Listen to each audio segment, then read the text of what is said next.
L'évangile de ce 31e dimanche du temps ordinaire nous fait contempler la rencontre fortuite entre Jésus et Zachée. À travers l'expérience de Zachée, nous pouvons redécouvrir le regard de Dieu sur nous, le regard captivant, miséricordieux et séduisant de Dieu sur chacun et chacune de nous. Et chacun de nous peut en faire l'expérience. Chacun de nous peut faire l'expérience de Jésus. Chacun de nous peut faire l'expérience du regard miséricordieux, plein d'amour de Jésus. Mais qui est ce Jésus qui nous cherche et vient jusqu'à nous en tant que Fils de Dieu incarné? Il s'est fait homme et est au milieu des hommes, il s'approche des hommes, il se fait semblable à nous. Qui est ce Jésus qui nous regarde comme personne ne nous a jamais regardé? Qui est ce Jésus qui ose venir jusqu'à nous malgré nos erreurs, nos trahisons, nos déceptions et nos fautes? La première lecture tirée du livre de la sagesse nous donne une réponse rassurante. Seigneur, tu as pitié de tous les hommes parce que tu peux tout.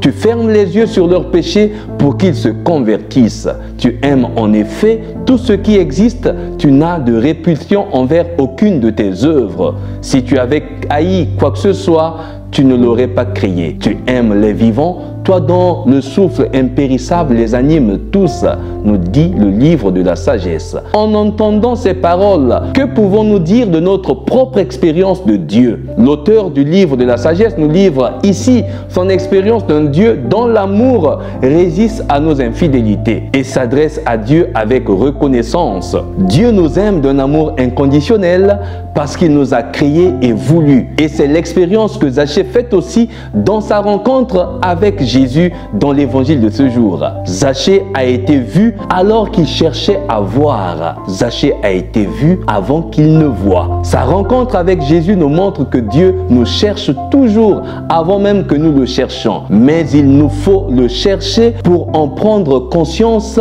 pour le découvrir. Et lui anticipera notre désir de le voir. Il vient jusqu'à nous. Souvent, c'est au milieu de nos difficultés que nous rencontrons véritablement le Seigneur. Dieu se révèle à nous au milieu de nos fatigues, de nos obstacles, de nos déceptions, de nos fautes. Zachée avait des obstacles qui l'empêchaient de voir Jésus. Les handicaps intérieurs et extérieurs, il en avait. Il était de petite taille, la foule l'écrasait, il était un pécheur public, il n'était pas aimé du tout par le peuple. Cependant, il a bravé ces obstacles et parvient à monter sur un sycomore comme un tremplin qui l'aide à voir au loin. Sycomore. Le sycomore peut être la Bible, la parole de Dieu, l'Église, les sacrements qui nous aident à mieux voir Jésus comme un tremplin. Et c'est là que Zachée fait sa fortuite rencontre avec Jésus en montant sur le sycomore. Monter sur le sycomore, c'est se défier soi-même. C'est prendre de l'altitude par rapport à nos biens, à notre amour propre, à nos péchés, à nos handicaps intérieurs et extérieurs pour voir Dieu qui passe à travers notre vie, dans notre vie. Aujourd'hui, l'expérience de Zachée nous fait réfléchir sur un point. Quel est notre sycomore? Quel est ton sycomore à toi? Sur quoi tu t'appuies? Sur quoi tu montes pour mieux voir l'avenir, pour mieux voir Dieu, pour mieux voir la réalité dans laquelle tu vis? Par rapport à quoi devons-nous prendre de l'altitude, de la distance? Notre sycomore, c'est quoi? Quelle est la porte que nous ouvrons afin que Dieu entre dans notre vie? Une chose est sûre, la rencontre avec Dieu transforme. La rencontre avec Dieu transforme notre vie, transforme l'homme intégralement. La vraie rencontre avec Dieu nous libère et nous redonne notre dignité de fils d'Abraham. La rencontre inespérée avec Jésus ne pouvait pas laisser Zachée indifférent. Zachée a donc décidé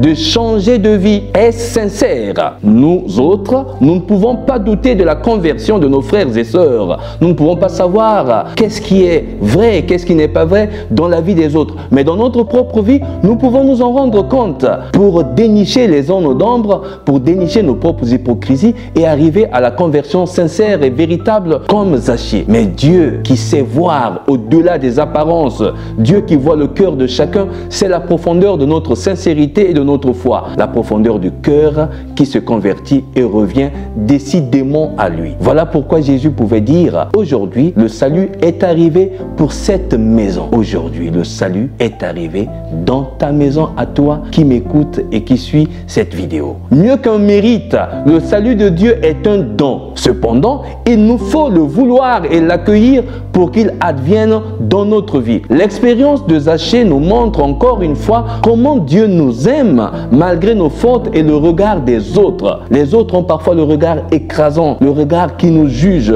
le regard discriminatoire. Mais Dieu a un regard compatissant, amoureux, miséricordieux envers nous. Le regard des autres parfois nous diminue, mais le regard de Dieu nous élève et tire le chef-d'œuvre qui est en chacun et chacune de nous. Le regard de Dieu nous pousse à donner le meilleur de nous-mêmes. Et Dieu ne veut que notre salut, notre bien-être, notre épanouissement. Dans chaque célébration eucharistique, c'est Dieu lui-même qui vient à notre rencontre.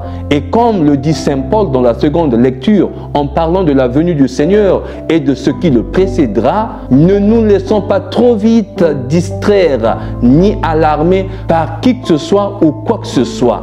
Laissons-nous plutôt séduire par le regard effrayant de Dieu, par le regard effrayant du Christ, par le regard séduisant du Christ, par le regard amoureux, plein d'amour miséricordieux du Christ qui vient jusqu'à nous. En ce dimanche, chers frères et sœurs, prions pour que le Dieu qui nous aime nous donne la grâce de le rencontrer véritablement dans notre vie. Puisse chacun de nous et chacune de nous faire cette expérience de rencontre avec Jésus qui dit « Aujourd'hui, il faut que j'aille demeurer chez toi ». Faire la demeure chez toi, ce n'est pas un passage, mais c'est rester là, rester avec toi, construire une vie d'amour avec toi. Quand Jésus dit « Aujourd'hui, je veux demeurer chez toi », c'est dire qu'aujourd'hui, je vais habiter chez toi, je veux être chez toi, je veux être avec toi, je veux partager ma vie, ta vie. Et je veux que ta vie soit la mienne soit la tienne. Voilà ce que Jésus dit à Zachée. C'est une parole très forte, une parole séduisante, une parole captivante. Face à cette parole,